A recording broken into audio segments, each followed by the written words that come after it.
విజయవాడలో వరదల ప్రభావం రాష్ట్రంలోని విద్యా సంస్థలపై చూపేలా కనిపిస్తోంది. ఈ నెల నుంచి సెకండ్ సెమిస్టర్ ప్రారంభం కానుంది. ఈ నేపథ్యంలో ఇంకా కొన్ని పాఠశాలలకు పాఠ్యపుస్తకాలు అందలేదన్నది తెలుస్తోంది. విజయవాడలోని ప్రింటింగ్ ప్రెస్లు పూర్తిగా నీట మునిగిపోవడంతో పాఠ్యపుస్తకాలు అందే పరిస్థితి కూడా లేదు. 5వ తరగతి నుంచి 10th విద్యార్థులు సహా ఇంటర్, డిగ్రీ విద్యార్థులు కూడా విజయవాడ ప్రింటింగ్ ప్రెస్ల నుంచి పుస్తకాలు అందాల్సి ఉంది. మరి ప్రభుత్వం ఎలాంటి నిర్ణయం తీసుకుంటుంది అనేది ప్రశ్నార్థకంగా మారింది. ఇదే అంశంపై మరింత సమాచారం మా ప్రతినిధి శౌర్య అందిస్తారు. విజయవాడలోని వరదలకు బెజవాడ వాసులు ఒకళ్ళే ఇబ్బంది పడ్డారనుకున్నాం. కానీ ఈ వరదల కారణంగా లక్షలాది కుటుంబాలు నీటిలో తడవడంతో పాటు ఇబ్బందులు పడటంతో పాటు ప్రింటింగ్ ప్రెస్సులు కూడా మొత్తం తెరిచిపోయినాయి. దీని ప్రభావం రాష్ట్రం మొత్తం విద్యా వ్యవస్థ మీద పడే అవకాశాలు కనిపిస్తూ ఉన్నాయి. ఎందుకంటే విజయవాడ ప్రింటింగ్ ప్రెస్సులు అనేవి కేంద్రం రాష్ట్రానికి.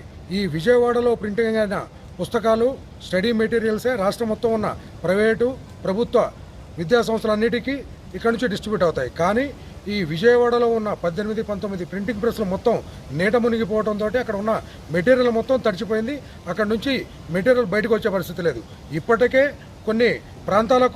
కొన్ని జిల్లాల్లోని కొన్ని ప్రాంతాలకు విజయవాడ నుంచి ఈ ఎడ్యుకేషన్ మెటీరియల్ ప్రభుత్వం పంపించినా కానీ కొన్ని ప్రాంతాలకైతే చేరలేదు. ముఖ్యంగా 5వ తరగతి, 6వ తరగతి, 7, 8, 9, 10 తరగతులకు ఈ సెమిస్ట్రీలు ఉన్నాయి. ఈ సెకండ్ సెమిస్ట్రీకి సంబంధించిన ఈ టెక్స్ట్ బుక్స్ ఇంకా అందలేదు.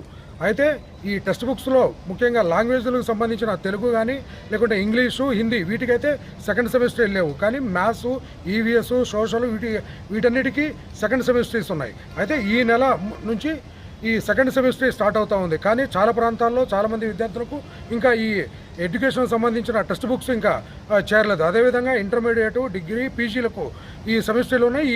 వీటికి సంబంధించిన ఈ స్టడీ మెటీరియల్స్ కూడా విజయవాడ నుంచే రావాలి. కానీ ఇప్పుడు ఈ విద్యాలయాల్లో తర్వాత విద్యార్థుల్లో ఒక ఆందోళన అయితే మటుకి కలుగుతూ ఉంది.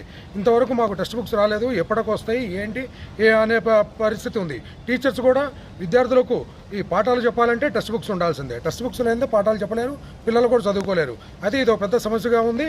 అయితే ఏవైతే ప్రింటింగ్ ప్రెస్లు మునిగిపోయినాయో వీళ్ళందరూ మళ్ళీ సాధారణంగా మళ్ళీ పాత రోజుల్లోకి రావాలి అంటే 6 నుంచి 9 నెలలు టైం పడుతుందని చెప్పి ప్రింటింగ్ ప్రెస్ యజమానులు వాళ్ళు చెప్తా ఉన్నారు.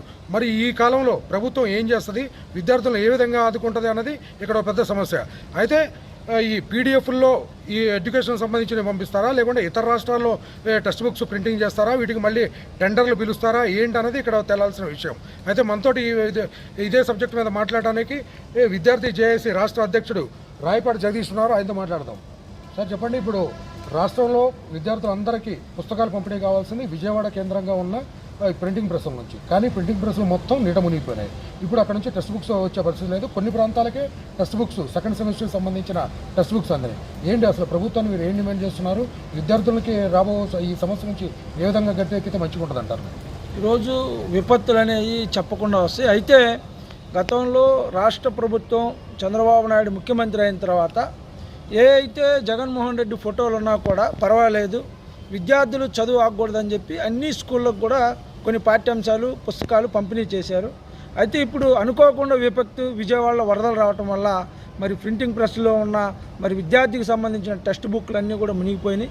అది చాలా బాధాకరం. కాబట్టి విపత్తు కాబట్టి రాష్ట్ర ప్రభుత్వం దీని మీద ఒక ప్రత్యేకమైన కమిటీ వేసి ఏ అయితే విద్యార్థులకి సంబంధించిన ఏ పుస్తకాలు మునిగిపోయినాయి, ఏ ప్రింటింగ్ ప్రెస్కి మనం టెండర్లు ఇచ్చామో ఆ టెండర్లు ఇచ్చిన ప్రింటింగ్ ప్రెస్కి నష్టం ఎంత వచ్చిందో వాటన్నిటి లోటుపాట్లు చూసుకోవటం. అదేవిధంగా అవసరమైతే ఆన్లైన్లో క్లాసులు ఇప్పుడు మరి 1 నుంచి 10వ తరగతి దాకా, 5 నుంచి 10వ తరగతి దాకా కూడా హాఫర్లీ, క్వార్టర్లీ ఎగ్జామ్ ఉంటుంది. ఇప్పుడు హాఫర్లీ స్టార్ట్ అయితే తర్వాత క్వార్టర్లీ ఉంటుంది. కాబట్టి ఈలోపు ఏ అయితే కొన్ని పాఠశాలకు పంపలేదో, గ్రామీణ ప్రాంతంలో ఉన్న పాఠశాలకు కానివ్వండి, లేదా అదేవిధంగా గిరిజన పాఠశాలలు, ప్రభుత్వ పాఠశాలలు పంపలేదో ఆ పంపలేని వాటి అన్నిటి కూడా చూసుకొని, లేదా ఆన్లైన్ క్లాసులు ఏదైతే గతంలో కరోనా టైంలో ఆన్లైన్ క్లాసులు నిర్వహించారు, అదే కాకుండా ప్రతి ఒక్క మరి పాఠశాలలో కూడా ఆన్లైన్ టెక్నాలజీ ఉన్నాయి, టీవీలు ఉన్నాయి.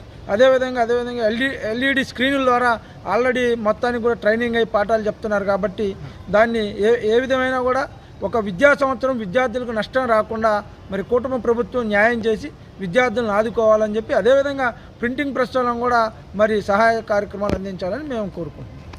ఇది ఇక్కడ ఉన్న పరిస్థితి. అయితే చాలా ప్రకాశం జిల్లాలో అయితే మటుకు చాలా మండలాల్లో ఈ సెకండ్ సెమిస్టర్కి సంబంధించిన పాఠ్య పుస్తకాలన్నీ మండలాలకు చేరినాయి. ఎందుకంటే విజయవాడ నుంచి డైరెక్ట్గా ఎంఈఓలకే మండలాలకు పంపించేశారు. కానీ కొన్ని మండలాల్లోనే ఇక్కడ పాఠ్య పుస్తకాలు ఇంకా చేరలేదు ఎంఈఓలకు. ఎందుకంటే ఒక 10 రోజుల క్రితం పంపిస్తున్నామని చెప్పేసి చెప్పారట. మొత్తం ప్రింటింగ్ అయితే జరిగింది, కానీ పంపిస్తున్న తరుణంలోనే ఈ వరదలు రావడంతో ఇక్కడ ప్రకాశం జిల్లాకు కొన్ని మండలాల్లోనే ఈ పాఠ్య పుస్తకాలు అందలేదని చెప్పేసి తెలుస్తూ ఉంది. అయితే మిగిలిన జిల్లాల్లో కానీ లేకుంటే ఈ ఏ మండలాల్లో ఎక్కడెక్కడ ఈ పాఠ్య పుస్తకాలు అందలేదనేది వాటికి ప్రత్యామ్నాయ చర్యలు తీసుకోవాలని చెప్పేసి విద్యార్థి సంఘాలు కానీ టీచర్స్ కానీ అదేవిధంగా విద్యార్థులు కానీ కోరుతూ ఉన్నారు. ఇది ఇక్కడ ఉన్న తాజా పరిస్థితి. కెమెరామెన్ శ్రీనివాస్ రెడ్డితో శౌరి, ప్రకాశం.